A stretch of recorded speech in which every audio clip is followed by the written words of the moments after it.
ನಮಸ್ಕಾರ ಸ್ನೇಹಿತರೆ, welcome back to tech facts Kannada ಚಾನಲ್ಗೆ. ನಾನು ನಿಮ್ಮ ಮಂಜುನಾಥ್ ಶೆಟ್ಟಿ. ಸ್ನೇಹಿತರೆ, ಗೃಹಲಕ್ಷ್ಮಿ ಯೋಜನೆ ಆಗಿರ್ಬೋದು, ಅನ್ನಭಾಗ್ಯ ಯೋಜನೆ ಆಗಿರ್ಬೋದು, ಈ ಒಂದು ಉಚಿತ ಯೋಜನೆಗಳನ್ನು ಬಂದ್ ಮಾಡ್ತಾರಾ ಅಂತ ಹೇಳ್ಬಿಟ್ಟು ನೀವು ಕೇಳ್ಬೋದು. ಬಂದ್ ಮಾಡುವ ಚಾನ್ಸಸ್ ಕೂಡ ಇದೆ ಸ್ನೇಹಿತರೆ. ಸೊ ಈಗಾಗಲೇ ಸರ್ಕಾರದ ಬಳಿ ಹಣ ಇಲ್ಲ. ಹಾಗಾಗಿ ಈ ಒಂದು 5 ಯೋಜನೆಗಳೇನೇನಿದೆಯೋ ಎಲ್ಲ ಯೋಜನೆಗಳನ್ನು ಬಂದ್ ಮಾಡುವ ಚಾನ್ಸಸ್ಸು ಇದೆ. ಅದರ ಜೊತೆಗೇನೆ ವೃದ್ಧಾಪ್ಯ ವೇತನ ಏನು ಬರ್ತಾ ಇದೆಯೋ, 60 ವರ್ಷದ ನಂತರದಲ್ಲಿ ಏನು ಪಿಂಚಣಿ ಬರ್ತಾ ಇದೆಯೋ, ಹಾಗೆ ಸಂಧ್ಯಾ ಸುರಕ್ಷಾ ಯೋಜನೆ ಅಡಿಯಲ್ಲಿ 64 ವರ್ಷಕ್ಕಿಂತ ಮೇಲ್ಪಟ್ಟವರಿಗೆ ಏನು 1200 ರೂಪಾಯಿ ಪಿಂಚಣಿ ಪ್ರತಿ ತಿಂಗಳು ಬರ್ತಾ ಇದೆಯೋ, ಇದೆಲ್ಲದೂ ಕೂಡ ಬಂದ್ ಆಗ್ತಾ ಇದೆ. ಸೊ ಈ ಒಂದು ವಿಡಿಯೋನ ಕಂಪ್ಲೀಟಾಗಿ ನೀವು ವಾಚ್ ಮಾಡಿದ್ರೇ ನಿಮಗೆ ಅರ್ಥ ಆಗುವಂಥದ್ದು ಯಾವ ಯೋಜನೆಗಳು ಬಂದಾಗ್ತಾ ಇದೆ, ಏನಕ್ಕೋಸ್ಕರ ಬಂದಾಗ್ತಾ ಇದೆ. ಸೊ ಕಂಪ್ಲೀಟ್ ಮಾಹಿತಿನ ಈ ಒಂದು ವಿಡಿಯೋದಲ್ಲಿ ನಿಮಗೆ ತಿಳಿಸಿಕೊಡ್ತೀನಿ. ವಿಡಿಯೋನ ಎಲ್ಲೂ ಕೂಡ ಸ್ಕಿಪ್ ಮಾಡದೆ ಕೊನೆ ತನಕ ನೋಡೋದಕ್ಕೆ ಟ್ರೈ ಮಾಡಿ. ನೀವಿನ್ನೂ ಯಾರ್ಯಾರು ಹೊಸಬರು ನನ್ನ ಚಾನಲ್ನ ಸಬ್ಸ್ಕ್ರೈಬ್ ಮಾಡದೆ ಈ ಒಂದು ವಿಡಿಯೋನ ನೋಡ್ತಾ ಇದ್ದೀರೋ, ಪ್ಲೀಸ್ ಸಬ್ಸ್ಕ್ರೈಬ್ ಮಾಡಿ, ಪಕ್ಕದಲ್ಲಿರುವಂಥ ಬೆಲ್ ಐಕನ್ನ ಪ್ರೆಸ್ ಮಾಡಿ.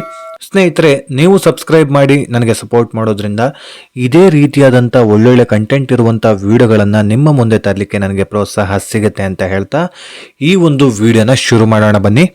ಹೌದು ಸ್ನೇಹಿತರೆ, ಈಗಾಗಲೇ ಹೇಳಿದಾಗೆ ಗೃಹಲಕ್ಷ್ಮಿ ಯೋಜನೆ ಆಗಿರ್ಬೋದು, ಅನ್ನಭಾಗ್ಯ ಯೋಜನೆ ಆಗಿರ್ಬೋದು, ಹಾಗೆಯೇ ಗೃಹ ಜ್ಯೋತಿ ಯೋಜನೆ, ಯುವ ನಿಧಿ ಯೋಜನೆ, ಜೊತೆಗೆ ಶಕ್ತಿ ಯೋಜನೆ, ಈ ಒಂದು 5 ಯೋಜನೆಗಳನ್ನ ಬಂದ್ ಮಾಡ್ತಾರಾ ಅಂತ ಹೇಳ್ಬಿಟ್ಟು ನೀವು ಕೇಳಬಹುದು.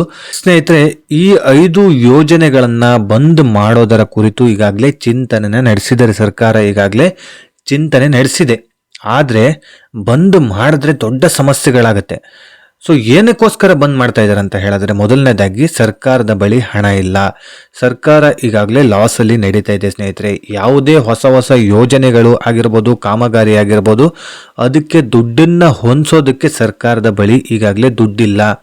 ಖಜಾನೆ ಫುಲ್ ಖಾಲಿ ಆಗ್ಬಿಟ್ಟಿದೆ, ಸರ್ಕಾರದ ಬಳಿ ದುಡ್ಡಿಲ್ಲ. ಹಾಗಾಗಿ ಈ ಒಂದು 5 ಯೋಜನೆಗಳನ್ನ ಏನು ಜಾರಿಗೊಳಿಸಿದರೋ ಅದಾದ್ಮೇಲೆನೆ ಸರ್ಕಾರ ಲಾಸ್ ಅಲ್ಲಿ ನಡೀತಾ ಇರೋದು. ಪ್ರತಿಯೊಂದು ಯೋಜನೆಗಳಿಗೂ ಹಣನ ಹೊಂದಿಸ್ತಾ ಹೋಗಿ ವರ್ಷಕ್ಕೆ ಏನಿಲ್ಲ ಅಂತ ಹೇಳಿದ್ರು 40,000 ಕೋಟಿಗಿಂತ ಹೆಚ್ಚು ಹಣ ಈ 5 ಯೋಜನೆಗಳಿಗೋಸ್ಕರನೇ ತೆಗೆದಿಡಬೇಕಾಗತ್ತೆ.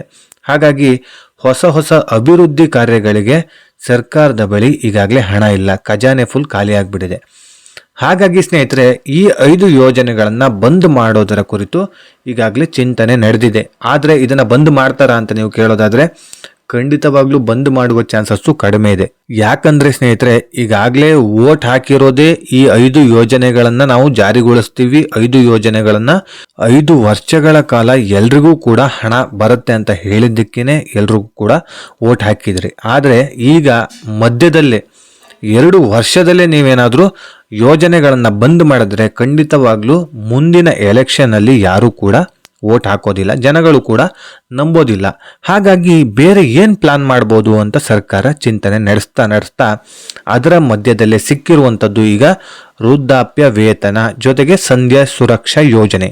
ಈ 2 ಯೋಜನೆಗಳ ಹಣ ಪೋಲಾಗ್ತಾ ಇದೆ. ಎಷ್ಟೋ ಜನರು ಅನರ್ಹರು ಈ ಒಂದು ಯೋಜನೆಗಳನ್ನ ಬಳಕೆ ಮಾಡ್ಕೊಳ್ತಾ ಇದ್ದಾರೆ. ಸಾವಿರಾರು ಕೋಟಿ ಹಣ ಈ ಒಂದು ಯೋಜನೆ ಅಡಿಯಲ್ಲಿ ಪೋಲಾಗ್ತಾ ಇದೆ. ಹಾಗಿದ್ರೆ ಬನ್ನಿ, ಈಗಾಗಲೇ ವೃದ್ಧಾಪ್ಯ ವೇತನ ಅಂತ ಹೇಳಿದ್ರೆ ಏನು, ಸಂಧ್ಯಾ ಸುರಕ್ಷಾ ಯೋಜನೆ ಅಂತ ಹೇಳಿದ್ರೆ ಏನು ಅಂತ ತಿಳ್ಕೊಳ್ಳೋಣ. ಸ್ನೇಹಿತರೆ, ವೃದ್ಧಾಪ್ಯ ವೇತನ ಅಂತ ಹೇಳಿದ್ರೆ 60 ವರ್ಷಕ್ಕಿಂತ ಮೇಲ್ಪಟ್ಟವರಿಗೆ ಪ್ರತಿ ತಿಂಗಳು 800 ರೂಪಾಯಿ ಹಣ ಬರ್ತಿರುವಂಥದ್ದು. 60 ವರ್ಷ ದಾಟಿದಂಥ ಮಹಿಳೆ ಆಗಿರ್ಬೋದು, ಪುರುಷ ಆಗಿರ್ಬೋದು, ಇಬ್ಬರಿಗೂ ಕೂಡ 800 ರೂಪಾಯಿ ಪ್ರತಿ ತಿಂಗಳು ಬರುವಂಥದ್ದು. ಹಾಗೆಯೇ ಸಂಧ್ಯಾ ಸುರಕ್ಷಾ ಯೋಜನೆ, ಈ ಒಂದು ಯೋಜನೆ ಅಡಿಯಲ್ಲಿ 64 ವರ್ಷ ಮೇಲ್ಪಟ್ಟಂತ ಪುರುಷರಾಗಿರ್ಬೋದು, ಮಹಿಳೆ ಆಗಿರ್ಬೋದು, ಅಂಥವರಿಗೆ 1200 ರೂಪಾಯಿ ದುಡ್ಡು ಬರುವಂಥದ್ದು. ಸ್ನೇಹಿತರೆ, ನೀವು ವೃದ್ಧಾಪ್ಯ ವೇತನಕ್ಕೆ ಏನಾದರೂ ಅರ್ಜಿ ಹಾಕಿ ಪ್ರತಿ ತಿಂಗಳು 800 ರೂಪಾಯಿನ ಪಡ್ಕೊಳ್ತಾ ಇದ್ರೆ ನಿಮಗೆ ಸಂಧ್ಯಾ ಸುರಕ್ಷಾ ಯೋಜನೆ ಸಿಗೋದಿಲ್ಲ. ಸಂಧ್ಯಾ ಸುರಕ್ಷಾ ಯೋಜನೆ ಅಡಿಯಲ್ಲಿ ದುಡ್ಡನ್ನು ನೀವು 1200 ರೂಪಾಯಿ ಪ್ರತಿ ತಿಂಗಳು ಪಡೆದುಕೊಳ್ತಾ ಇದ್ರೆ ವೃದ್ಧಾಪ್ಯ ವೇತನದ ಅಡಿಯಲ್ಲಿ 800 ರೂಪಾಯಿ ದುಡ್ಡು ನಿಮಗೆ ಸಿಗೋದಿಲ್ಲ. ಒಂದೇ 800, ಒಂದೇ 1200. ಸೊ 60 ವರ್ಷಕ್ಕೆ ಅರ್ಜೆಂಟ್ ಅಂತ ಹೇಳ್ಬಿಟ್ಟು ನೀವು ಅಪ್ಲಿಕೇಶನ್ ಹಾಕಿ ವೃದ್ಧಾಪ್ಯ ವೇತನ ಪಡ್ಕೊಂಡ್ರೆ ನಿಮಗೆ ಸಂಧ್ಯಾ ಸುರಕ್ಷಾ ಯೋಜನೆ ಹಣ 1200 ರೂಪಾಯಿ ಸಿಗೋದಿಲ್ಲ. ಇಲ್ಲ ವೆಯ್ಟ್ ಮಾಡ್ತೀನಿ ಏನೋ 4 ವರ್ಷ ಅಂತ ಹೇಳ್ಬಿಟ್ಟು ವೆಯ್ಟ್ ಮಾಡಿ 64 ವರ್ಷಕ್ಕೆ ಅರ್ಜಿ ಹಾಕಿದ್ರೆ 1200 ರೂಪಾಯಿ ದುಡ್ಡು ಸಿಗುವಂಥದ್ದು. ಓಕೆ, ಇದಿಷ್ಟು ಕ್ಲಿಯರ್ ಆಯಿತು. ಯೋಜನೆಗಳ ಬಗ್ಗೆ ಯಾರ್ಯಾರಿಗೆ ಮಾಹಿತಿ ಸಿಕ್ಕಿರಲಿಲ್ಲೋ ಅವರಿಗೆ ಮಾಹಿತಿ ಕೊಟ್ಟಿದ್ದೀನಿ. ಹಾಗೆಯೇ ಸ್ನೇಹಿತರೆ, ಈಗಾಗಲೇ ವೃದ್ಧಾಪ್ಯ ವೇತನನ ಏನಕ್ಕೆ ಬಂದ್ ಮಾಡ್ತಾ ಇದ್ದಾರೆ, ಸಂಧ್ಯಾ ಸುರಕ್ಷಾ ಯೋಜನೆನ ಏನಕ್ಕೆ ಬಂದ್ ಮಾಡ್ತಾ ಇದ್ದಾರೆ ಅಂತ ಹೇಳ್ಬಿಟ್ಟು ಮೊದಲನೇದಾಗಿ ತಿಳ್ಕೊಳ್ಳೋಣ. ಸ್ನೇಹಿತರೆ, ವೃದ್ಧಾಪ್ಯ ವೇತನ ಎಷ್ಟು ಜನರಿಗೆ ಈಗಾಗಲೇ ಸಿಗಬೇಕಾಗಿತ್ತು ಅಂತ ಹೇಳ್ಬಿಟ್ಟು ತಿಳ್ಕೊಳ್ಳೋಣ. ಕರೆಕ್ಟಾಗಿ ಅರ್ಹರು 9,04,000 ಜನರು. ಈಗಾಗಲೇ ಯಾರ್ಯಾರು ಅರ್ಹರಿದ್ದಾರೋ ಅವರು 9,04,000 ಜನಗಳು. ಆದರೆ ಅರ್ಜಿ ಹಾಕಿ ಈಗಾಗಲೇ ಹಣ ಎಲ್ಲರ ಖಾತೆಗೂ ಜಮಾ ಆಗ್ತಾ ಇದೆಯಲ್ಲ, ಅದು ಎಷ್ಟು ಜನರು ಅಂತ ತಿಳ್ಕೊಳ್ಳೋದಾದ್ರೆ 21,87,000 ಜನಗಳ ಅಕೌಂಟಿಗೆ ಹಣ ಜಮಾ ಆಗ್ತಾ ಇದೆ. ಪ್ರತಿ ತಿಂಗಳು 800 ರೂಪಾಯಿ ಜಮಾ ಆಗ್ತಿದೆ. ಇದರಲ್ಲಿ ಸ್ನೇಹಿತರೆ 11.5 ಲಕ್ಷದಷ್ಟು ಜನಗಳು ಅನರ್ಹರು, ಅರ್ಹರೇ ಅಲ್ಲ ಅಂಥವರು ಕೂಡ ಅರ್ಜಿನ ಸಲ್ಲಿಸಿ ಪ್ರತಿ ತಿಂಗಳು ವೃದ್ಧಾಪ್ಯ ವೇತನದ ಅಡಿಯಲ್ಲಿ 800 ರೂಪಾಯಿನ ಪಡ್ಕೊಳ್ತಾ ಇದ್ದಾರೆ. ಸ್ನೇಹಿತರೆ, 53 ವರ್ಷ ಆಗಿದೆ, 55 ವರ್ಷ ಆಗಿದೆ, 58 ವರ್ಷ ಆಗಿದೆ, 60 ವರ್ಷನೇ ಆಗಿಲ್ಲ ಇನ್ನೂ ಕೂಡ ಅಂಥವರು ಕೂಡ ಅರ್ಜಿನ ಸಲ್ಲಿಸಿದ್ದಾರೆ. ಜೊತೆಗೆ BPL ಕಾರ್ಡ್ ಇದ್ದವರಿಗೆ ಮಾತ್ರ ಈ ಯೋಜನೆ ಅಡಿಯಲ್ಲಿ ಹಣ ಬರುವಂಥದ್ದು. ಎಷ್ಟೋ ಜನರು APL ಕಾರ್ಡ್ ಇದ್ದರೂ ಕೂಡ ಹಣನ ಪಡ್ಕೊಳ್ತಾ ಇದ್ದಾರೆ. ಫೇಕ್ ಡಾಕ್ಯುಮೆಂಟ್ಸ್ನ ಕೊಟ್ಟು ನಮ್ಮದು BPL ಕಾರ್ಡ್ ಇದೆ ಅಂತ ಬಿಟ್ಟು ಫೇಕ್ ಡಾಕ್ಯುಮೆಂಟ್ಸ್ನ ಕೊಟ್ಟು ಕೂಡ ಅರ್ಜಿನ ಸಲ್ಲಿಸಿ ಪ್ರತಿ ತಿಂಗಳು ಹಣನ ಪಡ್ಕೊಳ್ತಾ ಇದ್ದಾರೆ ಸ್ನೇಹಿತರೆ. ಸೊ ಈ ರೀತಿಯಾಗಿ ಹೇಗಾಗೋದಕ್ಕೆ ಸಾಧ್ಯ ಅಂತ ನೀವು ಕೇಳ್ಬೋದು. ಸ್ನೇಹಿತರೆ, ಈ ರೀತಿ ಆಗೋದಕ್ಕೆ ಮೇನ್ ಕಾರಣ ಏನಂತ ಹೇಳಿದ್ರೆ ಬ್ರೋಕರ್, ಮಧ್ಯವರ್ತಿಗಳು ಏನಿರ್ತಾರೋ ಅವರಿಗೆ ಹಣನ ಕೊಟ್ಟು ಈ ರೀತಿಯಾಗಿ ಫೇಕ್ ಡಾಕ್ಯುಮೆಂಟ್ಸ್ನ ಕೊಟ್ಟು ಅರ್ಜಿನ ಸಲ್ಲಿಸ್ಕೊಂಡಿರ್ತಾರೆ. ಅವ್ರಿಗೆ ಒಂದು ಸ್ವಲ್ಪ ದುಡ್ಡು ಕೊಟ್ಟರೆ ಆಯಿತು, ಅವ್ರು ಫೇಕ್ ಡಾಕ್ಯುಮೆಂಟ್ಸ್ನ ಕ್ರಿಯೇಟ್ ಮಾಡಿ ಹೇಗೆ ಮಾಡಬೇಕು ಹಾಗೆ ಮಾಡಿ ಇಮಿಡಿಯೇಟಾಗಿ ಹಣ ಬರೋ ರೀತಿ ಮಾಡಿಕೊಡ್ತಾರೆ.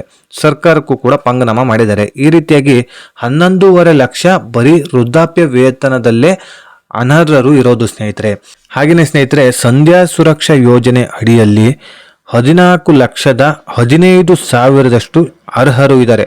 14,15,000 ಜನಗಳಿಗೆ ಹಣ ಬರಬೇಕಾಗತ್ತೆ. ಪ್ರತಿ ತಿಂಗಳು ಕರೆಕ್ಟಾಗಿ 1,800 ರೂಪಾಯಿ ಅವ್ರಿಗೆ ಬರಬೇಕಾಗುತ್ತೆ. ಆದರೆ ಅರ್ಜಿ ಸಲ್ಲಿಸಿ ಈಗಾಗಲೇ ಹಣ ಪಡ್ಕೊಳ್ತಿರೋರು ಎಷ್ಟು ಅಂತ ಹೇಳಿದ್ರೆ 31,33,000 ಜನರು ಇದ್ದಾರೆ ಸ್ನೇಹಿತರೆ. ಇವರಿಷ್ಟು ಜನರು ಸ್ನೇಹಿತರೆ ಹಣನ ಪಡ್ಕೊಳ್ತಾ ಇದ್ದಾರೆ. ಆದರೆ ಇದರಲ್ಲಿ ಅನರ್ಹರು ಎಷ್ಟು ಅಂತ ನೋಡೋದಾದ್ರೆ 17 ಲಕ್ಷದಷ್ಟು ಜನರು ಅನರ್ಹರು ಇದ್ದಾರೆ. ಅರ್ಹರೇ ಇಲ್ಲ. ಅರ್ಹರಿರೋದೇ 14,15,000 ಅಷ್ಟೇ ಜನಗಳಿಗೆ ಬರಬೇಕಾಗಿದೆ ಹಣ. 17 ಲಕ್ಷದಷ್ಟು ಜನಗಳ ಅಕೌಂಟಿಗೆ ಹಣ ಪೋಲ್ ಆಗ್ತಾ ಇದೆ. ಸೊ ಇದಿಷ್ಟು ಫೇಕ್ ಡಾಕ್ಯುಮೆಂಟ್ಸ್ ಹಾಗೆ ಬ್ರೋಕರ್ ಕಡೆಯಿಂದ ಆಗಿರುವಂಥ ಸಮಸ್ಯೆಗಳು. ಸೊ ಇದನ್ನ ಈಗ ಸರ್ಕಾರ ಕಂಡು ಹಿಡಿದಿದೆ. ಸೊ ಎಲ್ಲಾದರೂ ಒಂದು ಕಡೆ ದುಡ್ಡನ್ನ ಕಮ್ಮಿ ಮಾಡಲೇಬೇಕಲ್ಲ, ಏನು ಮಾಡೋದಕ್ಕೆ ಸಾಧ್ಯ? ಸರ್ಕಾರದ ಬಳಿ ಹಣ ಇಲ್ಲ. ರೇಟ್ ಏನೇನು ರೈಸ್ ಮಾಡಬೇಕು ಎಲ್ಲದನ್ನು ರೈಸ್ ಮಾಡಿ ಆಗಿದೆ. ಇನ್ನೂ ರೈಸ್ ಮಾಡೋದಕ್ಕಂತ ಹೋದರೆ ಜನಗಳಂತೂ ರೊಚ್ಚಿಗೆ ಹೇಳ್ತಾರೆ. ಸೊ ಎಲ್ಲಾದರೂ ಒಂದು ಕಡೆ ಕಂಡು ಹಿಡಿಲೇಬೇಕು. ಎಲ್ಲೆಲ್ಲಿ ದುಡ್ಡು ಪೋಲ್ ಆಗ್ತಾ ಇದೆಯೋ ಅದೆಲ್ಲದನ್ನು ಕೂಡ ಸ್ಟಾಪ್ ಮಾಡ್ಬೇಕಂತ ಹೇಳ್ಬಿಟ್ಟು. ಸೊ ಈಗಾಗಲೇ ವೃದ್ಧಾಪ್ಯ ವೇತನ, ಸಂಧ್ಯಾ ಸುರಕ್ಷಾ ಯೋಜನೆ ಈ 2 ಯೋಜನೆಗಳನ್ನ ಜುಲೈ ಅಂದ್ರೆ ಇದೇ ಮುಂದಿನ ತಿಂಗಳು ಜುಲೈ 1ನೇ ತಾರೀಕಿಂದ ಈ ಒಂದು ಸುತ್ತೋಲೆನ ಹೊರಡಿಸಿದ್ದಾರೆ ಸ್ನೇಹಿತರೆ. ಇದೆಲ್ಲದೂ ಕೂಡ ಬಂದಾಗತ್ತೆ. ಯಾರ್ಯಾರು ಫೇಕ್ ಡಾಕ್ಯುಮೆಂಟ್ಸ್ನ ಕೊಟ್ಟು ಇನ್ನೂ ಕೂಡ ಹಣ ಪಡ್ಕೊಳ್ತಾ ಇದ್ದಾರೋ, ಹಾಗೂ ಎಷ್ಟೋ ಜನರು ಡೆತ್ ಆಗಿದ್ರು ಕೂಡ ಅವರ ಅಕೌಂಟಿಗೆ ಹಣ ಇನ್ನೂ ಕೂಡ ಹೋಗ್ತಾನೆ ಇದೆ. ಡೆತ್ ಆಗಿ ಹೋಗಿರ್ತಾರೆ ಆಲ್ರೆಡಿ, ಆದರೂ ಕೂಡ ಹಣ ಪ್ರತಿ ತಿಂಗಳು ಅವರ ಅಕೌಂಟಿಗೆ ಹೋಗ್ತಾ ಇದೆ. ಇದೆಲ್ಲದನ್ನು ಕೂಡ ರಿಸರ್ಚ್ ಮಾಡಿ ಈಗಾಗಲೇ ಸುತ್ತೋಲೆನ ಹೊರಡಿಸಿದ್ದಾರೆ ಸ್ನೇಹಿತರೆ. ಸೊ ಮುಂದಿನ ತಿಂಗಳು ಜುಲೈ 1ರಿಂದನೇ ಹೊಸ ನಿಯಮ ಜಾರಿಗೊಳ್ತಾ ಇದೆ. ಸೊ ಯಾರ್ಯಾರು ಫೇಕ್ ಡಾಕ್ಯುಮೆಂಟ್ಸ್ನ ಕೊಟ್ಟು ಹಣನ ಪಡ್ಕೊಳ್ತಾ ಇದ್ದಾರೋ ಅವರೆಲ್ಲರದ್ದು ಕೂಡ ಬಂದಾಗುತ್ತೆ. ಸದ್ಯದ ಮಟ್ಟಿಗೆ ಗೃಹಲಕ್ಷ್ಮಿ ಯೋಜನೆ ಆಗಿರ್ಬೋದು, ಅನ್ನಭಾಗ್ಯ ಯೋಜನೆ ಆಗಿರ್ಬೋದು, ಶಕ್ತಿ ಯುವ ನಿಧಿ ಹಾಗೆ ಗೃಹ ಜ್ಯೋತಿ ಇದಿಷ್ಟು ಕೂಡ ಬಂದಾಗುವ ಚಾನ್ಸಸ್ ಇಲ್ಲ ಸ್ನೇಹಿತರೆ. ಓಕೆ ಸ್ನೇಹಿತರೆ, ಇದಿಷ್ಟು ಗವರ್ನಮೆಂಟ್ ಕಡೆಯಿಂದ ಬಂದಿರುವಂತಹ ಹೊಸ ಅಪ್ಡೇಟ್ಸ್ನ ನಿಮಗೆ ತಿಳಿಸಿಕೊಡುವಂತ ಪ್ರಯತ್ನ ಮಾಡಿದ್ದೀನಿ ಸ್ನೇಹಿತರೆ. ದಯವಿಟ್ಟು ನನ್ನ ಈ ಒಂದು ಚಾನಲ್ನ ಸಬ್ಸ್ಕ್ರೈಬ್ ಮಾಡೋದನ್ನ ಮಾತ್ರ ಮರಿಬೇಡಿ ಅಂತ ಹೇಳ್ತಾ, ಇದೇ ರೀತಿ ಇನ್ಫಾರ್ಮೇಟಿವ್ ವಿಡಿಯೋ ಒಂದಿಗೆ ನಾನು ಮುಂದಿನ ವಿಡಿಯೋದಲ್ಲಿ ಸಿಗ್ತೀನಿ. ಅಲ್ಲಿಯವರೆಗೂ ಧನ್ಯವಾದಗಳು.